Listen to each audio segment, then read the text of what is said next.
Good to go? Hello, bonjour. My name is Stephen Brown, and I'm the CEO of the National Council of Canadian Muslims. This is a historic day for Canada. We're glad to see our country join the global majority towards the announcement of an upcoming formal recognition of the Palestinian sovereignty in September. We will never stop recognizing the right of Palestinian people to exist and their right to a sovereign state where they can govern themselves, set their own future, and their inalienable right to self-determination. There can be no delays towards recognizing this inalienable right. That right will never be subject to condition.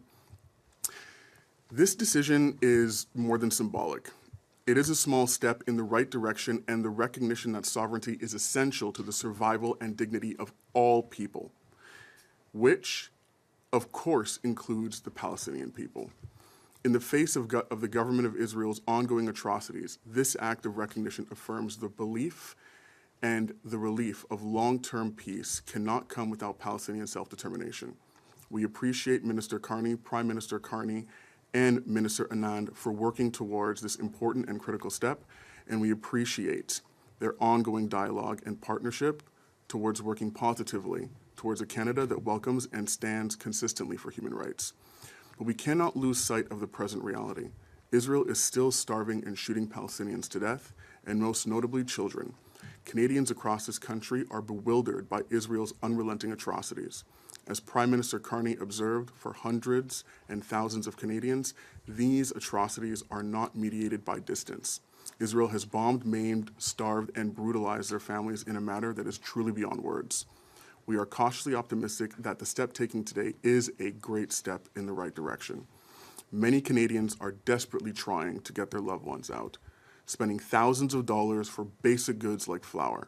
Some have emptied their savings in an attempt to secure safe passage for a single relative. This is not an abstract foreign policy issue. It is a domestic emergency for communities across Canada. In 2025, no one can claim to be unaware of the footage of Israel slaughtering and starving the Palestinian people. Not in this world that is saturated with media and surveillance. Somehow, we have not been able to, as a global community, put an end to Israel's campaign of mass starvation, broadcast live for all of us to see. We all saw it coming, and now it's here. And we often speak about the dehumanization of Palestinian people, but our collective failure to stop this tragedy from happening is also alienating us from our own humanity. Canada's announcement signals a step in the right direction to recognize that the Palestinian people exist. At the same time, this is not the end point. Israel's entirely manufacturing famine is only its latest atrocity to signal that Palestinians need control over their borders and resources.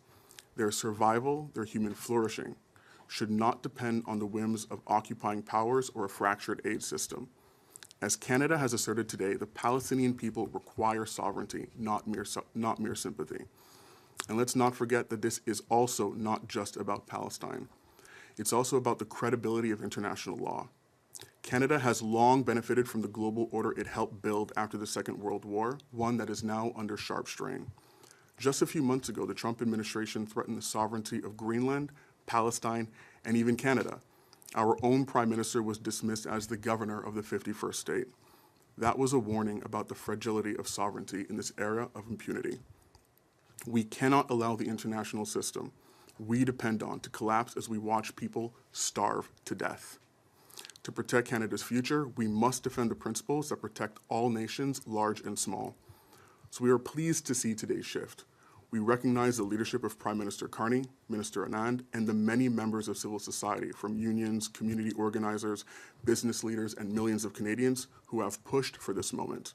Canada is no stranger to holding a leading role in the global stage. It will always be remembered not merely for what it said, but also what it did. And right now, the window for continued action is fast closing. Between now and September, Israel can easily maintain or escalate its current rate of killing, maiming, and starvation. As this government knows, Palestinian Canadians, and indeed all Canadians, spanning all demographics, want to see the full weight of diplomatic pressure applied on Israel such that it allows food, aid, and water into Gaza right now.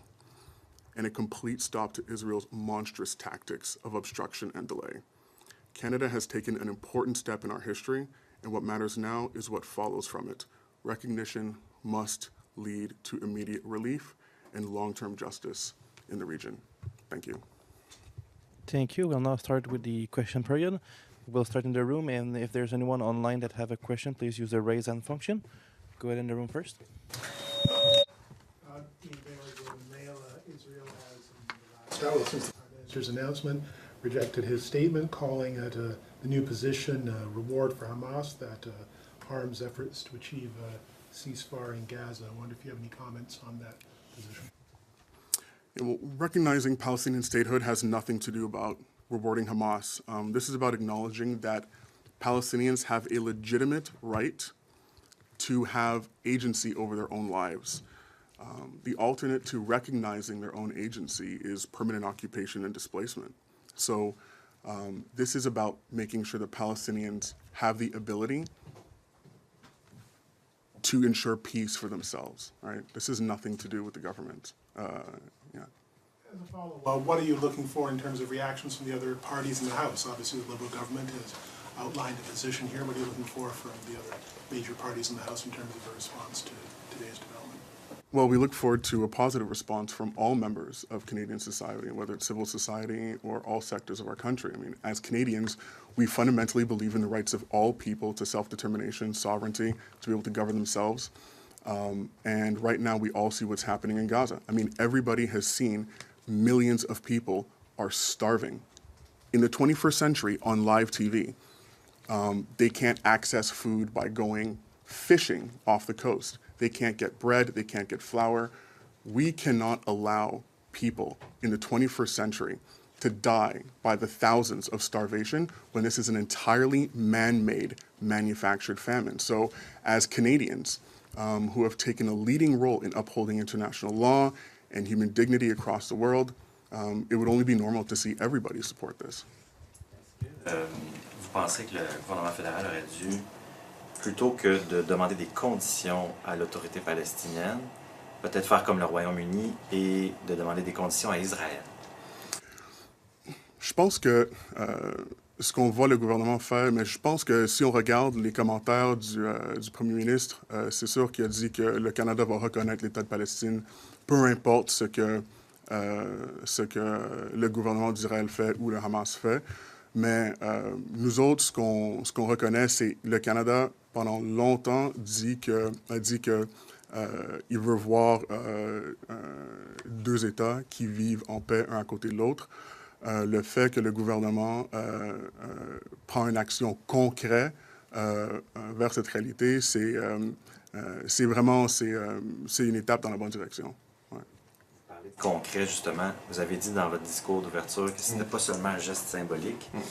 Mais par exemple, il y a une condition qu'on doit tenir des élections générales en 2026 en Palestine. Ça présente des défis logistiques énormes. Est-ce que vous trouvez ça réaliste? Est-ce que, pour aller au-delà du symbolique, est-ce que vous pensez vraiment qu'il peut y avoir une débouchée concrète à une exigence comme ça? Tenir des élections à Gaza en ce moment, c'est absolument impossible. Non, tenir des élections maintenant à Gaza, même avoir de la nourriture à Gaza maintenant, c'est impossible. La question de comment on va avancer tangiblement en créant un État de droit démocratique, c'est sûr qu'il va y avoir des challenges. Mais à la fin de la journée, nous autres, comme Canada, qui est un pays démocratique, qui veut voir la règle de droit, je pense que c'est une bonne premier pas. Et de voir comment, en réalité, ça va s'appliquer sur le terrain, je pense que le monde entier va devoir mettre la main à la pâte pour aider le peuple palestinien, puis pour rebâtir la bande de Gaza, pour leur aider à avancer vers une démocratie, à leur aider à avancer vers une situation de paix durable et permanente. Mais la réalité, c'est que dans le 21e siècle, on ne peut pas continuer de simplement faire des demandes vides que, s'il vous plaît, est-ce qu'on peut arrêter de continuer une famine qui va tuer des centaines de milliers de personnes. Dire concrètement, que le Canada dit concrètement que les Palestiniens devraient avoir le droit de contrôler leurs frontières pour qu'ils peuvent décider d'aller pêcher, de faire entrer de la farine, c'est la bonne chose à faire. Et pour ça, on salue le gouvernement. Merci. Nous avons une question en ligne. Catherine, you can go ahead. Hi there. Thank you for your time today. Your organization took issue with the Prime Minister saying a Palestinian state must be Zionist. I'm wondering if you can share, if you can explain the issue with this and how does today's announcement fit with your concerns about that? Well, I think one thing that's important to note is that the Prime Minister's office did release a communique short after clarifying the remarks.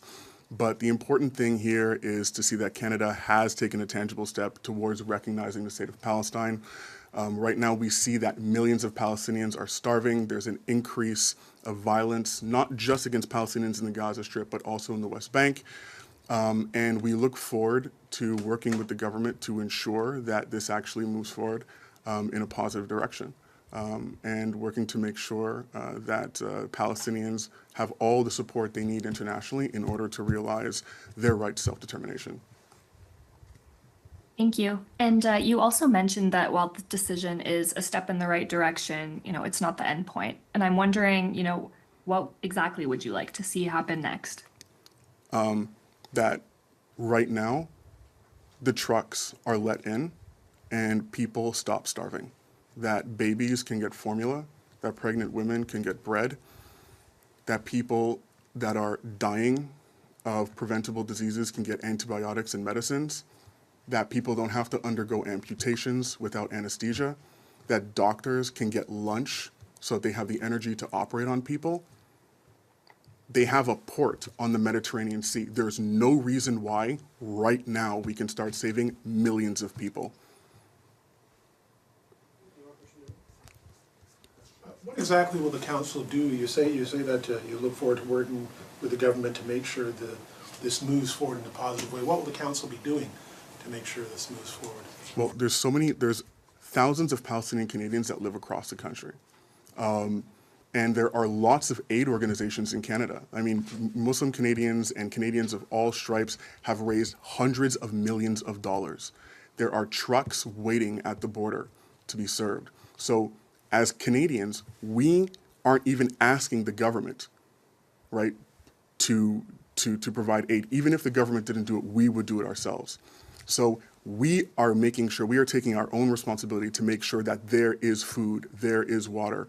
We have done our part. The trucks are waiting. If they need help, if they need assistance, we are there to help.